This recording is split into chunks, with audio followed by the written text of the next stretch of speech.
All right, and welcome to your overview, your vast overview of Greek history and chronology, in particular, starting with the chronology. And brought to you, as always, by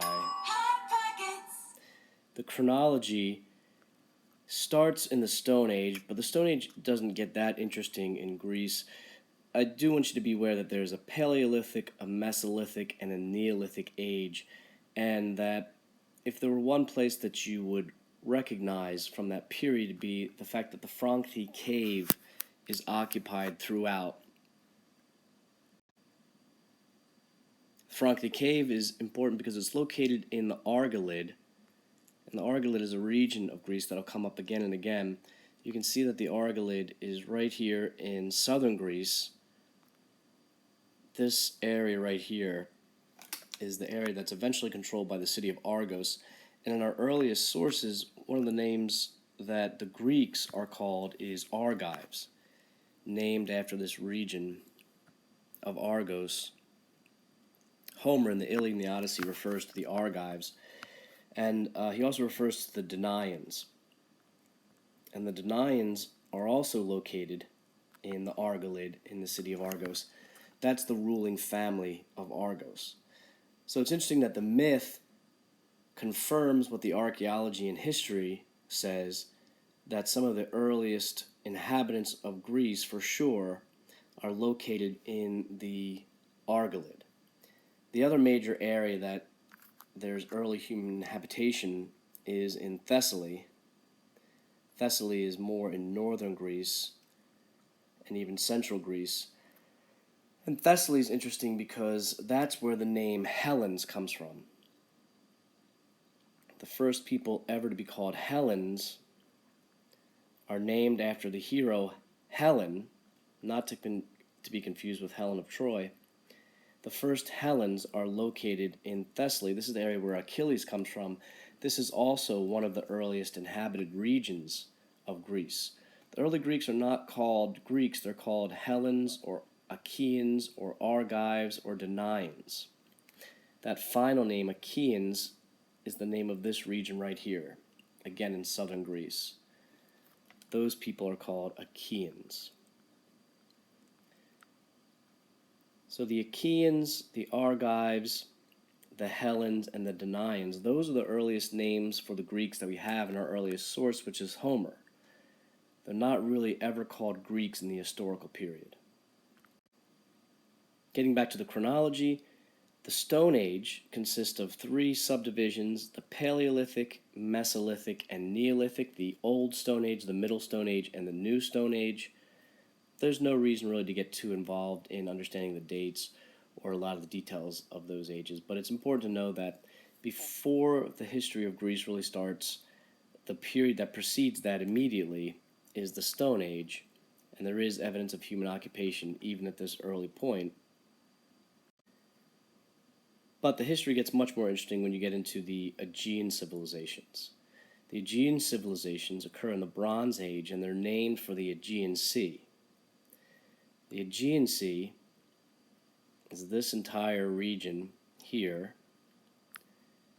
The coast of modern Turkey, by the way, is inhabited by Greek speakers at a very early date. The island of Crete is an important place in these early Greek civilizations. And southern Greece, where we've already identified the Achaeans and the Argolid, is the other really important region for early Aegean civilizations during the Bronze Age. You can talk a little bit also about the civilization of the Cyclades, and you can again mention briefly that there's a kind of Anatolian civilization located somewhere up here in Turkey, which you could refer to as Anatolia, especially in the early portion of this Greek chronology. There's an Anatolian culture that you can talk about, the Cyclades culture that you can talk about.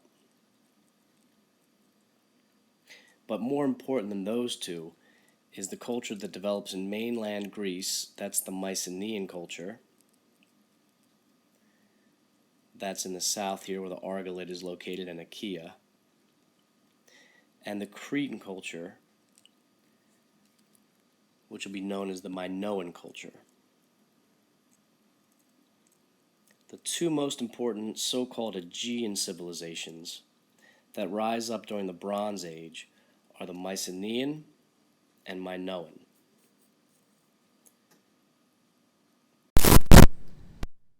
And I'm changing the microphone here, so if the sound changes a little bit, you just have to bear with it. This should be a better microphone than before. So we're talking about the two major civilizations, the Mycenaean and the Minoan. The Minoan comes first. That's located in Crete. The Mycenaean comes second. That's located in mainland Greece. They are located more widely distributed throughout the Greek world, in fact, but their homeland is this southern area of Greece that I've circled in black right here. Now I'm circling in red. That's the Mycenaean heartland. In the total, you're going to be talking about 4 civilizations, however. The earliest one to rise to prominence is the Minoans on Crete.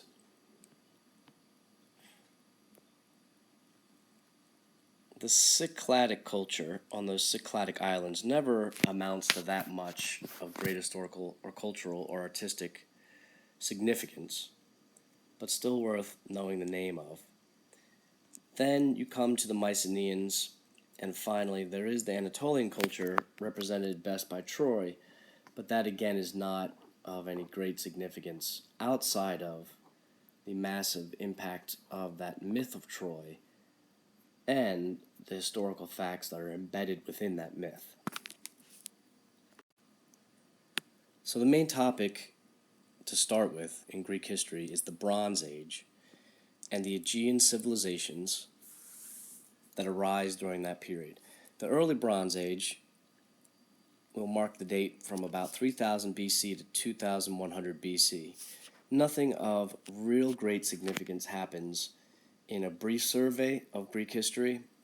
This is not an age that is of extreme importance. The Middle Bronze Age is much more important, 2100 BC to 1625 BC. This is when the Minoan culture on Crete comes to its height. It's doubtful that the Minoans speak Greek, but it's not entirely impossible that these are the earliest Greeks. Regardless of whether they are Greeks or not, they do have great influence on the Mycenaeans, and the Mycenaeans are definitely Greeks. The Mycenaeans arise during the next major period, the Late Bronze Age, 1625 BC to 1184 BC. 1184 BC, that's the traditional date given by the scholar named Eratosthenes. He lived around 200 BC, and his date of 1184 BC is the date that I'm going to use for the fall of Troy. That marks the end of the Bronze Age and these Aegean civilizations. Following the Aegean civilizations, you get to the Dark Age, 1184 to 776 BC. That's about 400 years or so of backwards progress, or what's the opposite of progress? For that entire period, everything in civilization practically takes steps backwards rather than making progress. The only real exception is that iron is introduced into Greece around this period. So that's enough said about the Dark Age, and I'm going to put a tiny picture of myself up there in the right corner just for a second, so you know that it's not an imposter doing this video right here. When you move next into the Archaic Age, moving into something that's much more momentous, here's a kind of renaissance after the Dark Age. You start in 776. That's a date that we'll use as the beginning because that's when the first Olympics take place. 776 BC, you have the invention of athletics, and by 508 BC, you have the invention of democracy in the city of Athens. In that span of time, you have, for example, in literature, you have a good date for a time when the Iliad may have been composed. There probably was no individual named Homer, although that's whom the ancients attributed it to, but the Iliad and the Odyssey probably were composed somewhere around 750 BC within this archaic age. If there was one great genius responsible for it, this is probably the period in which they lived. In truth, the Iliad and the Odyssey both show evidence that they were composed perhaps as early as the Bronze Age. That, after all, is when the fall of Troy took place around 1184 BC, and it shows lots of evidence of the Dark Age and the Iron Age, as well as some elements of the Archaic Age, and there's good evidence that the Iliad and Odyssey were composed orally and for hundreds of years, even throughout the Classical Age. But if you want to hang on to one date for Homer and try and place the original composition of these songs, because they're better described as songs than they are as poems, they're meant to be sung and accompanied by music. If you want to hang on to one date for them, it would be 750 BC. Even though we're not talking about Rome at this particular moment, it's also interesting to know that Rome is founded in this archaic age. It's the Greeks that are interesting and important and powerful during this archaic age and thereafter for a long time before Rome ever really makes a difference in the world. But it's a good fact to remember that this is the earliest days of Rome, and Rome has their 7 kings. Moving on, the Classical Age is really what people know about ancient Greece. That starts 508 with the invention of democracy, and lasts till, I would say, about 322. That's when you have the death of Aristotle, as well as the death of Demosthenes. And Demosthenes, if anybody, is associated really with the downfall of Athens, and therefore with the classical world in general. I would say Demosthenes is among the most guilty. You start out the Classical Age with the invention of democracy, and that's by a figure called Cleisthenes. He's from a powerful Athenian family called the Alcmaeonids. And at least one theory for the invention of democracy is that it ultimately benefited the family of the Alcmaeonids, Cleisthenes' family. Besides the invention of democracy in Athens, you have the Persian invasions. There are 2 Persian invasions. The Persians invade Athens in 490 because the Athenians tried to help their Ionian Greek relatives when they revolted from the Persian rule in Asia Minor, modern Turkey. So in 490 BC, to pay back the Athenian intervention in Persian affairs, when the Athenians tried to help the Ionians, the Athenians considered themselves Ionian Greeks as well. Because of that intervention in Persian affairs, where they helped the Ionian Greeks rebel and have a revolt, and they even burned the temples in the local capital of the Persian Empire called Sardis. Because of that, the Persians invaded Athens in 490. However, strangely and against all odds, the outnumbered Athenians, facing a Persian army practically alone, they had one little village nearby send help. The Spartans did not send help in time, even though they were asked.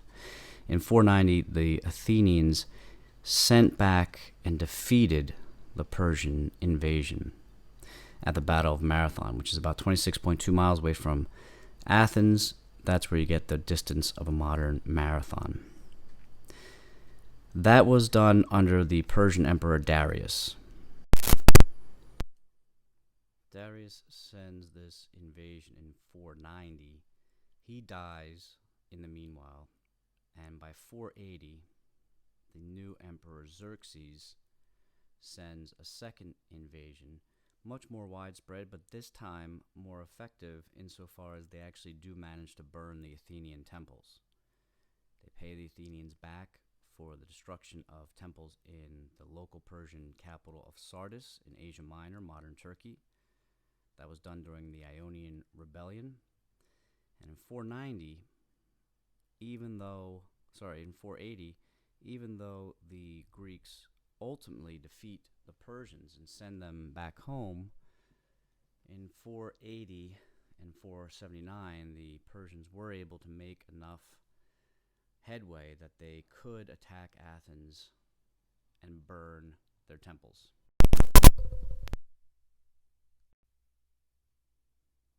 Arguably, the battle that's the most famous from that war is Thermopylae, where 300 Spartans, more or less, under King Leonidas, withstood the entire Persian army, vastly outnumbered, and they fought to their death. The Spartan king, again, his name was Leonidas. That's in 480, the beginning of the second Persian invasion under Xerxes. And then by 479, the Persians had left because the Athenians and the Spartans, who were the main Greeks opposing them, had driven them out. Following the Persian invasions in 490 and 480 to 479, you have this period called the Pentakontatia, which means the 50-year period. It's really more a period of about 48 years, but it's close enough. It's about 479 BC until the outbreak of the Peloponnesian War. And the Peloponnesian War is the disastrous 30-year war almost that is more or less responsible for ending this high classical age. The Peloponnesian War is between the Delian League, essentially, which is an alliance that was created originally as a defensive alliance against the Persians, and the Delian League becomes led by Athens.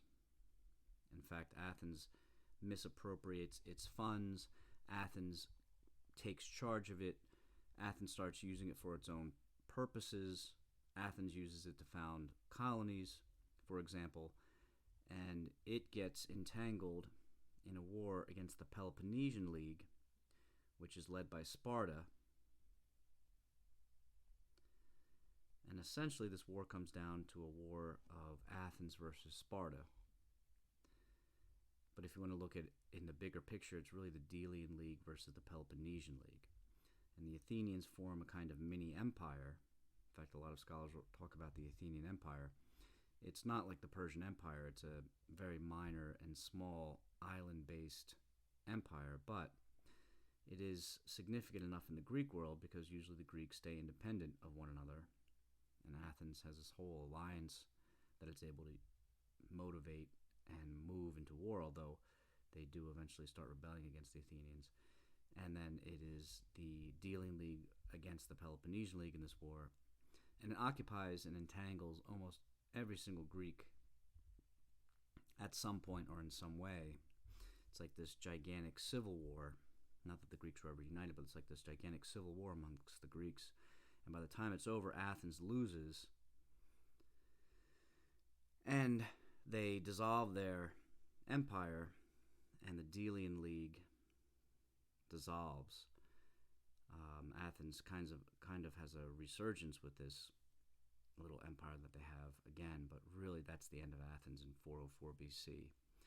The democracy falls at one point in 411 BC, and then again in 404 BC, Sparta installs this kind of puppet government. It only lasts for about a year, but Athens doesn't really recover to its full strength ever again.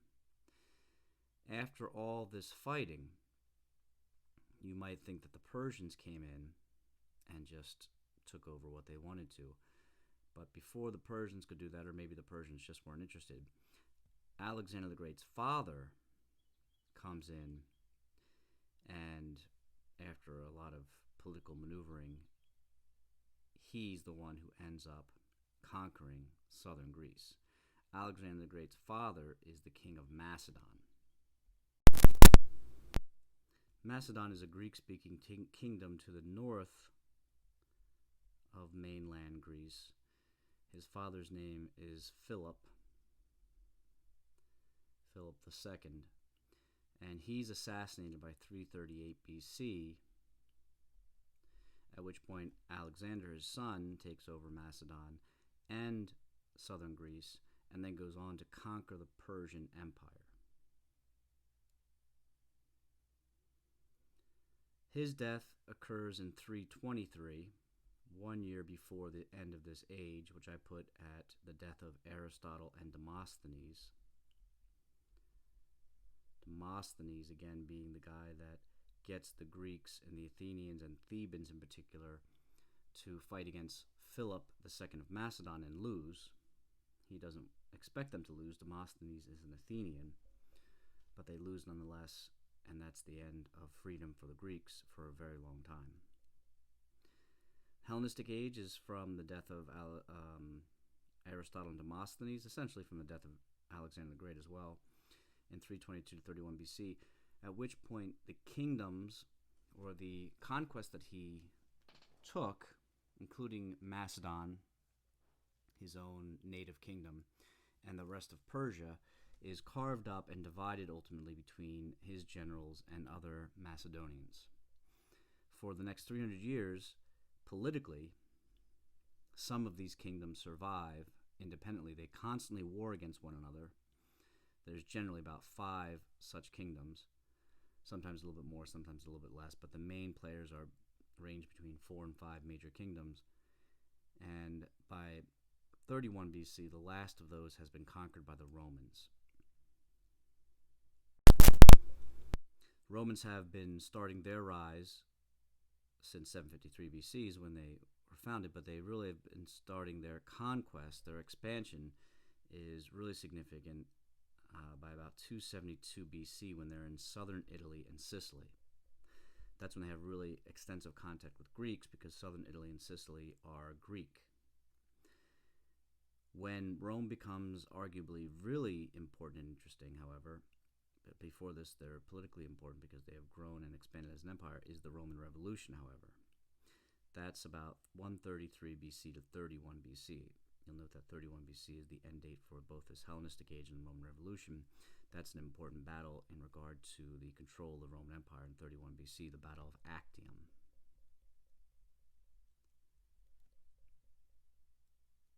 Within the Roman Revolution, among the most important people that you'd have to know in this really brief synopsis of Greek and Roman history is Julius Caesar. Roman names are interesting. They have 3 parts. The first name, which is one of 17 choices, Gaius. Then the family name, which is Julius. And then some people get a so-called cognomen, which can be honorific or just kind of a nickname for the branch of your family. So Caesar is a Julius branch of the Julius family, and not everybody in that Julian family has that last name, that cognomen. He's assassinated in 44 BC.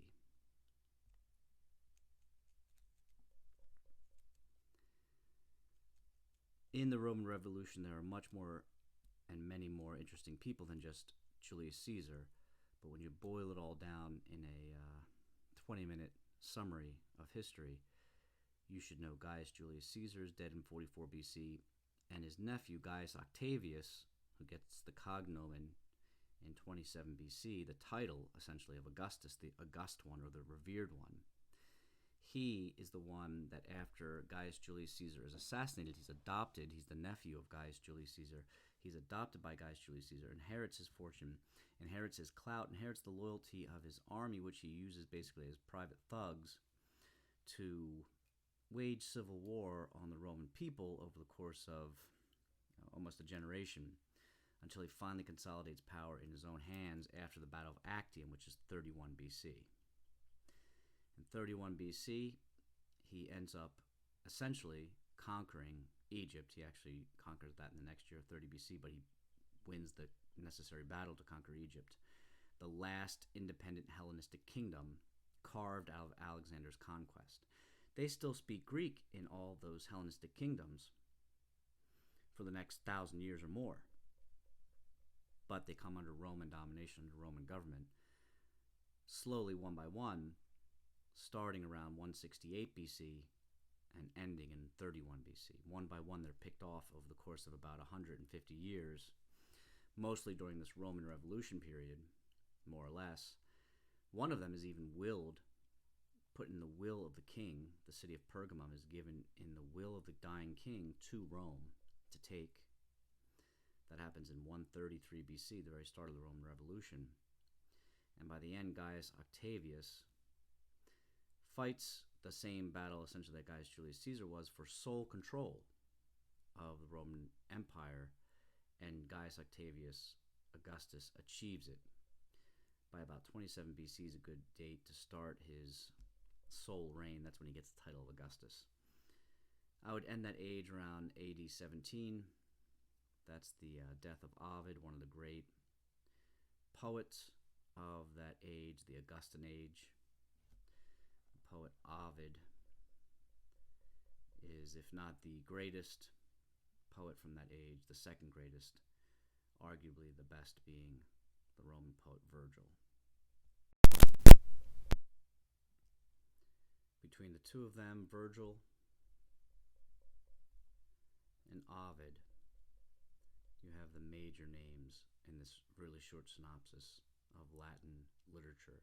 Both of those figures are poets, Virgil and Ovid. Augustus calls himself Princeps, which is where the word prince comes from. He lives on the Palatine Hill, which is where the word palace comes from. He's the prince living in the palace, and prince just means first, and he considers himself and promotes himself and propagandizes himself as first among equals. He rules through influence, he rules through money, he rules through his clout, his personal connections, he rules through assassinations, he rules through the power of the army that he inherits from Julius Caesar and the soldiers whose loyalty he gains over his own lifetime, basically using them as a private army. And he never declares himself officially an emperor, although people refer to him as the first emperor. That's just a title for a military commander, imperator. It just means he has a certain degree of power. But he never declares himself any kind of anything. He's not king, certainly. The Romans drove out the kings in 509 BC, and since then they have been very hostile to having kings. And even though what Octavius or Augustus essentially is king, he calls himself Princeps,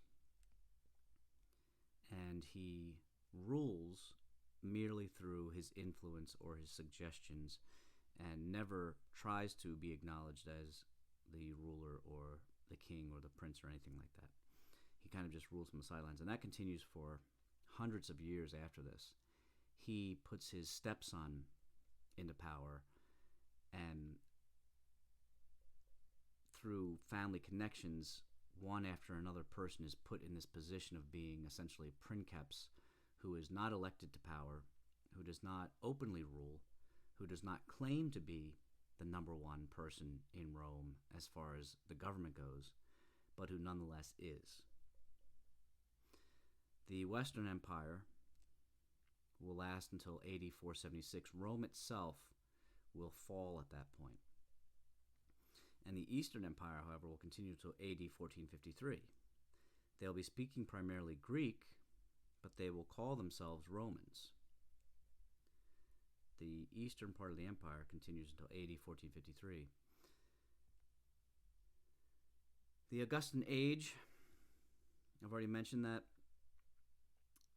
as a kind of the most important age of literature. That's when you have Virgil and Ovid and really all of the great literature. The great historian of that period is named Livy. So within that kind of category of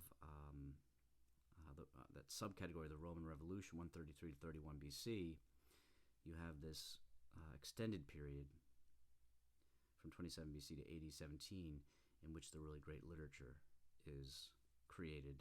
It's kind of the intellectual high point, even though the government has been overthrown, and it's the downfall really of the Roman democracy and the Roman Republic. It is the high point for the literature and the arts.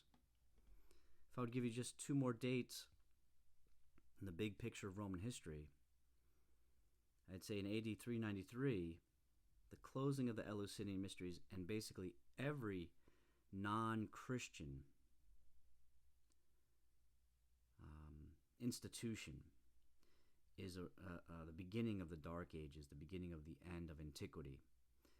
In 393, the Eleusinian Mysteries, which is a cult celebrated outside of Athens. It's an Athenian ritual. It's the most famous of these so-called mystery religions or these mystery cults.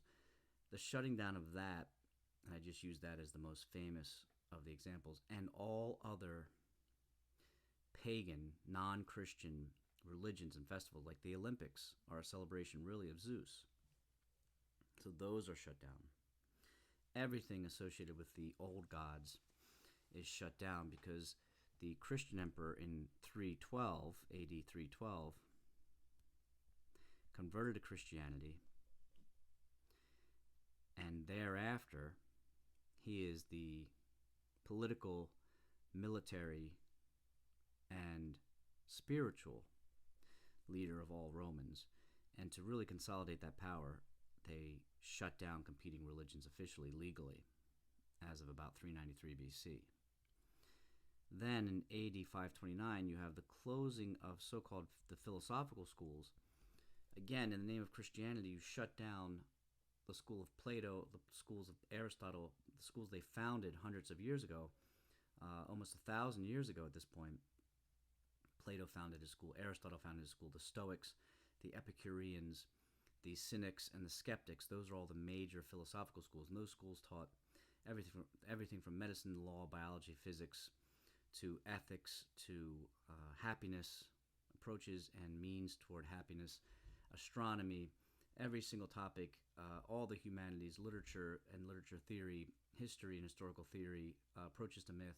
Those philosophical schools handled all of that information. They were shut down, and most of the professors, it's like shutting down all higher education. Most of those professors headed to Persia, and this is right around the period of the Muslim invasion of like Alexandria, for example. Alexandria, Egypt, the capital of the Hellenistic kingdom of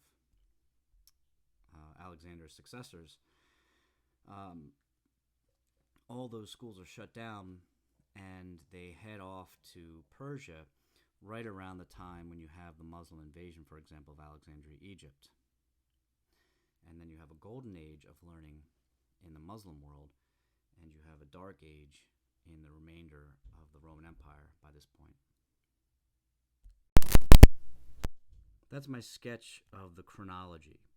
Not a lot of pictures, not a lot of maps there. I just want you to see the dates and the way that the major events unfold so that you have the big picture of Greek and Roman history in one single show.